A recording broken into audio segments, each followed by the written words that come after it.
Hello and welcome to Scrapbooking Station. In this video I want to make a scrapbook page. So I've got my nephew.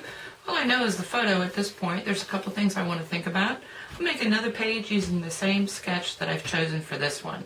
So I'm going to put the camera over my shoulder and we'll get started. So I'm going to start with the photograph that I need to put into this scrapbook. And so I've got my nephew. He's 2 months old here. So that kind of gives me the title. So I'm looking at the photograph. I can go pretty much in all kinds of directions because there's a lot of colors, a lot going on. Of course, I got my little guy here. I'm actually going to start with the layout. So I want to do one photo. If I pick multiple photos, I could probably go find a couple more.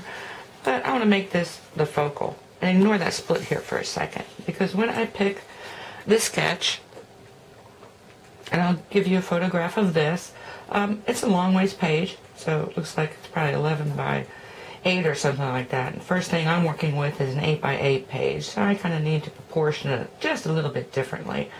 And so here's where it's looking for 2 photos. If I split this, I can make 2 photos as long as I mat it and don't put them back together. So I got that covered.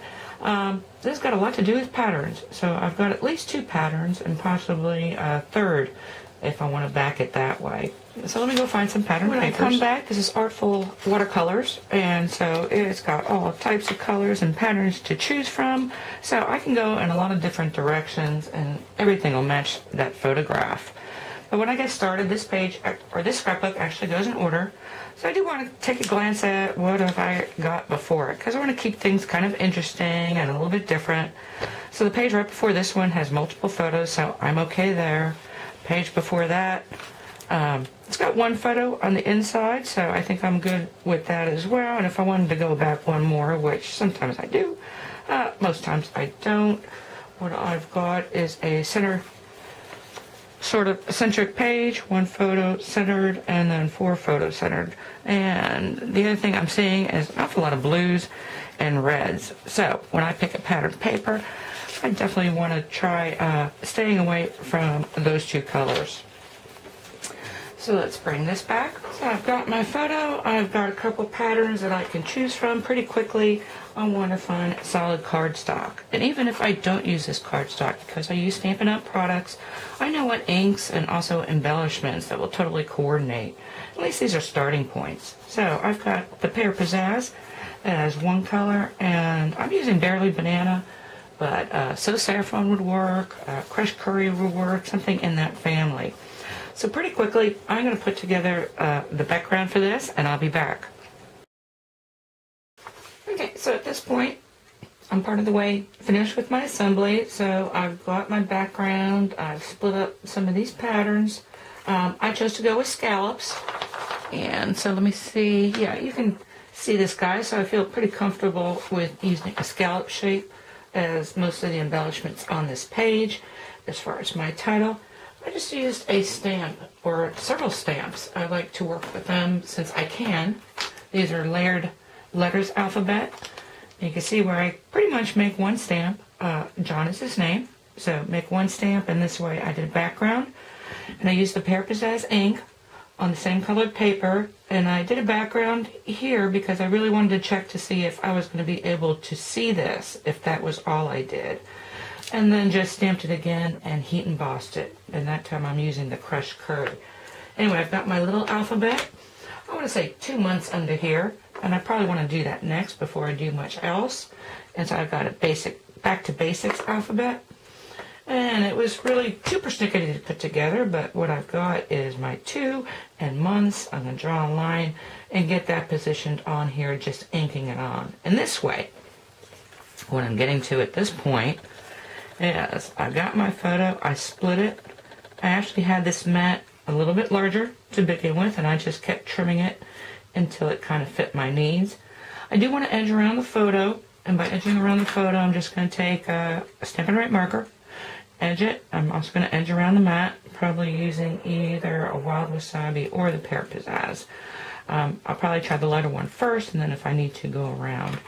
Then it's time to add some embellishments. So the reason I like scallops is I have a lot of scallop punches. I've got the scallop circle punch from Stampin' Up! And some pointing stamps, so I can do some salutations. I've got this other little petal punch, and I've even got a smaller one if I choose to use that. The only thing is when I was choosing which sections of this paper, because let me just show you something. Depending on where on this pattern paper you use, you get very different colors. And so I wanted to make sure I was hanging here with the yellow and the browns. And same goes true with the pattern, because it is molted or shadowed. The shadows do change from kind of dark blue, really down in this corner, to your lighter blues and some browns up in here. So that's something to keep in mind also. Anyway, I am going to keep going. Like I said, next thing up is to put these 2 months on here, and that's just to make sure how much wiggle room, because this can be moved right up to the edge or closer this way, depending on how wide I need these 2 months. Then I'm going to add some embellishments. I'm probably going to tack on a ribbon. So I've got a piece of ribbon here that I extend beyond the photo this way. This is actually a white dot photo, so the great thing, of course, about having your Stampin' Right markers is now I've got a green and yellow dot. So let me put this together, and I think I'll be back with the finished piece. So here's how the layout finished up. A couple of design changes, but let's talk about the things that work. So I've got my ribbon, wrapped it around here, and that was the first embellishment. I did this nice little spray using my punches and some more of these patterns, kind of repeated. Again, I'm kind of selecting areas that work. So this one's got more of the brown, so it kind of came from that corner of this busy pattern. Same with these greens, more of the green and the brown rather than the bluish colors. So that's something to keep in mind. Now, this didn't quite work out the way I had planned, because those little letters, when you try and line them up on the acrylic block, didn't turn out so well. So let me pause and show you my boogered subtitle. So in order to fix that, I first created I stamped it on another piece of cardstock, just taking each letter at a time and putting it on there. And so my 2, which is actually on this base piece, was kind of off center a little bit. So I've added 2 buttons, actually, with some twine through them. 2 colored twine, 2 brads. When I did that, I decided to balance that up a little bit, and so I've got this other little flower here in the corner. So all in all, that kind of thing happens, but I think it's a really pretty layout. Okay, I kind of suggested that that was my first layout using that sketch, but actually it was the second.